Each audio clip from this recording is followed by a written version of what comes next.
आमर ओडिया रे गोटे कथा अच्छी केउटो मारे माछ खाए कंकड़ा। तो आज सेମିତି किसी है मो सांगरे तेज चलतु जाना कौन है पूरा घटनाटा। तो बहुत दिन तो ऑर्डर एमती भी रखु नी टे टाल टुल करूली जी भी फोन करते स्वामी जाइए मार्केट को माछ आने रविवार दिन माने काली जड़े फोन कले से बहुत ही पुराना कस्टमर थे स्टार्टिंग रू से मो पाखु ऑर्डर कर आसते मझे किसी दिन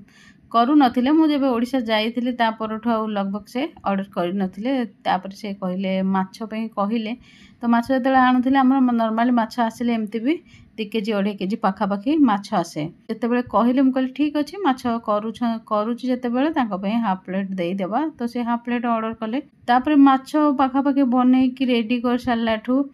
से तांकरी सोसाइटी पुणी आउ जने फोन कले ऑर्डर पाए से कहले कि से मैडम ठू मो नंबर आनी तो आज लंच रे हेई पारिबो कि नहीं तांकर माछ ऑर्डर रखी मोर भी रखी दियंतु। तो आउ माने रेफरेंस रे आउ कोन बा नाही करिवे तांको तो माछ